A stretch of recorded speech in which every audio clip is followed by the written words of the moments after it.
Hello everybody, this is Silver David and welcome to my second video on my Builder's Tools mod. In this update I will be showing you a few quality of life changes, a new tool, and an overhaul to an existing tool. To kick things off, let's look at the quality of life. Beforehand, when you hovered over a tool, it would have hard-coded lines of text for its description. Now the controls are determined by what you have set in your keybind. So if you have the crouch key set to space, instead of saying left shift, it would say space. And likewise with the other keys. Secondly, we have a new quality of life change as well. Any tool that required you to select an area will now give a visual representation of the area selected with particle effects. And of course, this area selected does update dynamically as you change the points. Next on the list, we have another quality of life change with the block brush. Before it didn't work with liquids, now it does. When filling an area with water, it will not consume the bucket since water is infinite in Minecraft. However, when using lava, when you fill in the area, it will consume the buckets. So in this case, you'll notice I have 9 lava buckets. And when I do it, it says I filled with 9 lava, and I get 9 buckets of lava back into my inventory. As for the new tool, we have the block tape. The block tape effectively acts as a vector tool, as it allows you to draw a line made of blocks between 2 points.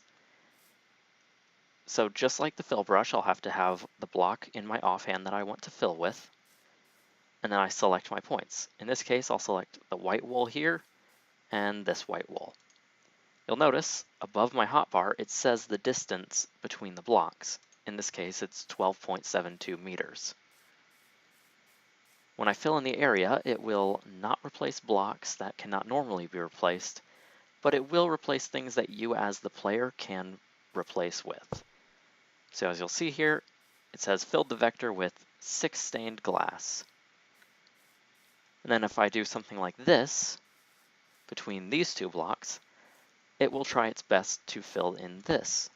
And it does a pretty good job. This is also really useful for just simply seeing the distance. So in this case, I know that there's 9 blocks between these.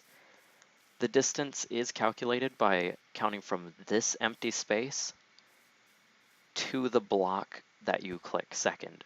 So from that space to this block is 9, meaning that there are 8 blocks of empty space in between them. And of course I can fill this as with before.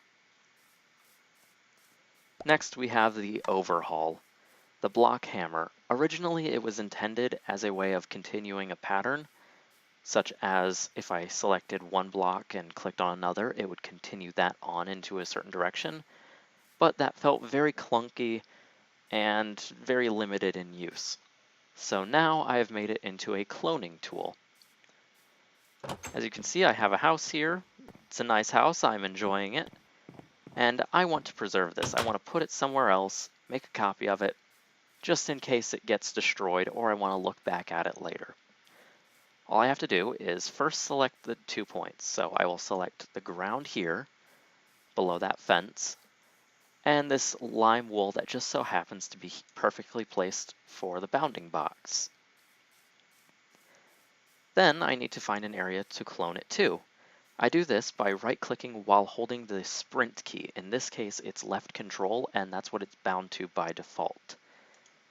When I do that, you'll see a green bounding box appear to represent the area that I'm cloning to. Keep in mind, this tool will not replace existing blocks, so I did have to clear out the area that the oak floor would take up. Next, I need the materials. In this chest, I have everything that that house is made of. So, for example, if I only take these blocks out and try to fill, it will do the best it can with the blocks that I provided it. And if I were to take, let's say, half of the spruce planks and fill that in, it used half of them and filled in accordingly. And when I take the other half, I think you get the idea. So let's take the entire chest into my inventory, everything that makes up the house and clone. Now, as you'll see, it used up everything in my inventory aside from the flower pot. That's a weird thing with Minecraft. And there are a few things to note. First of all, it doesn't clone over doors and other 2-block high things perfectly. You can still break it and replace it, so that's not a problem. Secondly, it does not copy the contents of an inventory, such as the furnace or the chest. And the third most notable is the banner. If you recall and can see it through the window there, the banner from the original house is green with a creeper face. This one is just the default black banner, so it does not copy over tile entity data. Likewise with the bed in the house was purple, this one is red, and because it's a 2-block thing, it behaves a little weird. So just know it's most reliable with blocks that are not 2-block. Another recommendation that I have for you, when doing this, first only clone blocks that don't need a supportive structure. So in this house, since I cloned this beam first and then I put the torches had no problem being placed here. However, there may be some instances where it'll try to place the torch, but the supporting block doesn't exist yet. So I recommend cloning blocks that have that need support second after you've already filled in the rest. And just for simplicity's sake and making things easier on yourself, I also recommend not cloning things that, like the banner, the bed, and the door, which would cause issues. Other than that, it does abide by normal survival rules, so you have to have the resources.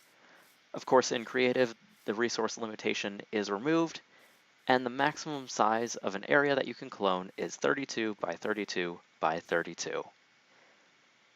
And with those couple quality of life changes, new tool, and a completely reworked tool, that is everything that I have to offer in this current version of the building mod. If you would like to download this, I will have the link in the description. If you have any suggestions for tools, please let me know down in the comments or on the forum post. With that all being said, this is Silver David, and you all have a fantastic day.